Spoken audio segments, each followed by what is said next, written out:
టెస్ట్ల మీద ప్రజల ప్రాణాలను హరించేటువంటి దుర్మార్గుల మీద ఏ నిఘా అయితే ఇంటెలిజెన్స్ వ్యవస్థ పెట్టాలో వాళ్ళ మీద కాకుండా ప్రతిపక్ష పార్టీల నాయకుల మీద, నాయకుల కుటుంబ సభ్యుల మీద, నాయకుల పిఎస్లు, పిఏలు, పిఆర్ఓల మీద, చివరికి నాయకుల గన్మెన్ల మీద కూడా నిఘా పెట్టడమే కాకుండా, ఫోన్ ట్యాపింగ్ చేయడమే కాకుండా నాలాంటి వాడు ఏ క్షణంలో ఎక్కడ ఉన్నాడు, ఎవరితో మాట్లాడుతున్నాడు, ఏం చేస్తున్నాడు, ఇట్లాంటి నిఘా ఇవాళ కొత్తగా పెట్టి 2018లో నేను హుజరాబాద్లో పోటీ చేసినాడు నన్ను ఓడగొట్టాలని చెప్పి మొట్టమొదటి ప్రయత్నం జరిగింది.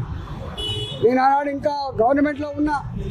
2021లో హుజరాబాద్ బై ఎలక్షన్స్ వస్తే 6 నెలల కాలం పాటు అక్కడ ఎన్నికల ప్రచారం జరిగితే పొద్దున్న సాయంత్రం నేను ఏ కార్యకర్తతో మాట్లాడుతున్నా, ఏ ప్రజలతో మాట్లాడుతున్నా, ఏం మాట్లాడుతున్నా ఇవన్నీ కూడా ట్యాప్ చేసి రాత్రి కల్లా వాళ్ళ ఇళ్ళలో పోయి బిడ్డాను ఈటల ఆయనతో మాట్లాడినావు, ఇది మాట్లాడినావు, నువ్వు ఆయనకు కనుక సపోర్ట్ చేస్తే ఇగో నీకు నష్టం ఇది జరుగుతుంది, లేకపోతే నీకు ఇగో ప్రలోభం పెడతా అని చెప్పి డబ్బుల ఆశ చూపి, పదవుల ఆశ చూపి, అధికారంతో బెదిరించి ఇవాళ ఓడగొట్టేటువంటి దుర్మార్గంగా ప్రయత్నం చేసినట్టుగా ఇవాళ వందల ఎవిడెన్సెస్ ఇవాళ ఇక్కడ చూపించడం జరిగింది.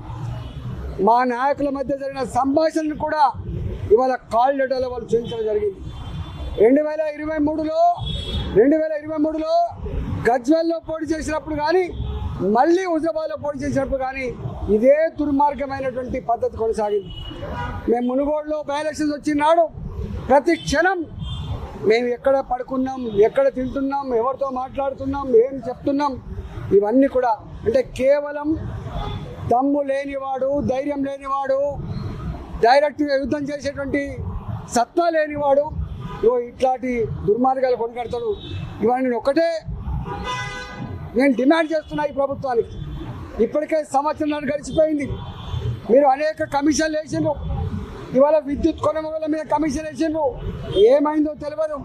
ఇవాళ ఫోన్ ట్యాక్ మీద కమిషన్ వేసిండ్రు, సంవత్సరం అవుతుంది, ఏం చేస్తారో తెలియదు. ఇవాళ కాళేశ్వరం మీద కమిటీ వేసిండ్రు, ఇంతవరకు రిపోర్ట్ రాలే.